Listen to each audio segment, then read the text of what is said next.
See, the thing about wigs and me, our relationship is questionable and has been over the years. I love the way wigs look, but me actually applying them and fooling with them is a whole nother story. So I love my custom colors and wigs, but it is hard to find a very simple, demure wig. Something low-key, the everyday wig, if you may. Today's video, I'm going to be reviewing this wig here, which is the Zelena wig from Sensationnel, and with a small bit of maintenance, plucking, tweezing, snipping, we can customize it to look exactly how we want. Alright, so I want to show you guys straight out the box. This is what the hair looks like. Now I'm going to show you a little customization I like to do. The hair is customized, pre-plucked, baby hairs come with it. I'm going to pull them down now so you guys can see. So just know everything from this point on is me being extra, but in reality you can just put the sucker on your head straight out the box. I would recommend putting a little bit of makeup on it, you know, everything is blended correctly, but aside from that, this definitely is a straight out the package. Wait, now me, I'm gonna customize just a little bit, and I know you want to groan when I say customize. I was one of those girlies too, okay? I don't want to have to do any extra work, but this is very simple, very easy, and I think it's helpful if you want the wig to look as natural as possible. My hairline does not match with the wig, and in that case it's very hard for me to lay a wig because either my hairline is going to be overlapping or the wig is going to be overlapping, and the wig just won't lay. So I'm just going through and I'm doing very simple plucking.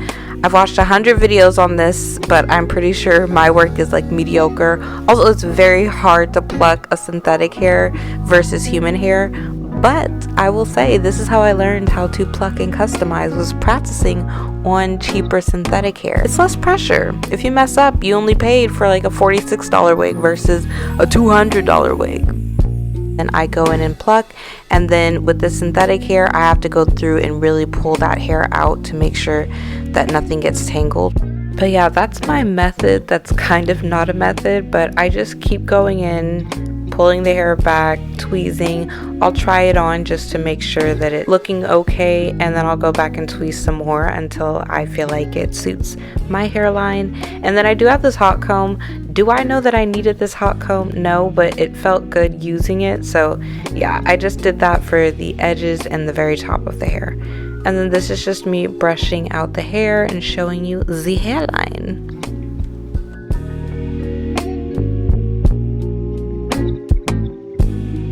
Next, we're gonna do some tinting. So, oldest trick in the book, and they have so many new cooler things now. Like, we have evolved. They have actual tints you can buy from the beauty supply store, but if not, just take whatever foundation you have.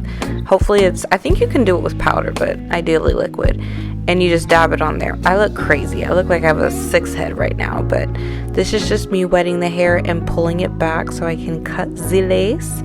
I never cut the lace on me. I know a lot of girls will put it on their head and cut it on their head. I just don't. I feel like I tried it once and I ended up cutting it weird and leaving like way too much lace. I don't know what I was doing, but it's just easier for me to just go along and cut along the hairline. And then this is what my hair looks like. Look at my braids, so good, y'all. I just put some edge control to just tame my baby hairs down so that the lace can go right over it. And look at it, y'all, it looks so good. This is me the next day. Life of a YouTuber. I decided to film the rest the next day because I was too tired to film. But this is me putting the wig back on, and I have not laid it at all yet. So look how nice it looks already. Like, you can see this blend is about to be immaculate. I'm using Got2b gel, which this may be controversial. I don't like using wig glues. I don't keep my wigs on, especially my synthetic wigs. I don't keep them on for too long, and I definitely don't sleep in them. If I can't, I try not to. But I'll use Got2b gel, and it's kind of like a glue if you've ever used it before, but I just dab that on. I use my comb to kind of press it into place, and then I use my blow dryer. I go along and do it by sections because if I try to do it all at once, that's when it looks a mess.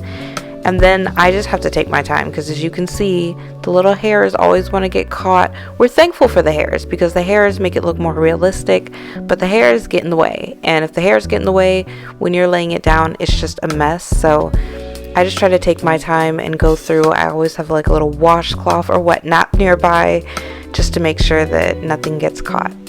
And then this is just me going in again with water and my beauty blender, just pushing the hair back so I can finish. I'm just going to put a little bit more foundation. This is probably way too much foundation because I already had on makeup when I started, but I'm putting on foundation just to kind of mix things in. And then this is just me being extra because it already came with baby hair, so why am I cutting more? I personally love layers in my hair. I always cut them and I always will. I just like layers that frame my face, and this wig is really cute. I like to customize, so I'm just cutting layers. No, I'm not a professional. No, I don't know what I'm doing, but I watched videos when I was younger, so this is the result of that. And as you can see, it makes a big difference, especially in the bang area, which is what I wanted. Okay, final looks and pros and cons. I feel like there's always like this stigma against synthetic hair, which needs to stop people. Now, the pros and cons, to be realistic, this is obviously not human hair. So it is gonna tangle, you are gonna have to brush it out. I would say this will last you, I think this could last a long time. I do a whole wig revival series, so to me, synthetic can last as long as you try to take care of it. I feel like this is a very good beginner wig if you like and want a wig that is simple and you're not really sure about lace or closures or frontals or any of it. I am there with you. It is quite crazy and it can get chaotic and frustrating, so you can use this as a practice wig if you want, and like I said, you can customize it like I did today, or you can wear it right out the box. I'm gonna link this down below if you are interested. The wig you buy and where you buy it from matters. I know that there are so many synthetic brands out there, and I feel like that's the #1 comment I get when I'm doing my revival series is, you know, well, my synthetic wig doesn't do that. And I'm like, it's specific brands. I'm trying to tell you. Sensationnel.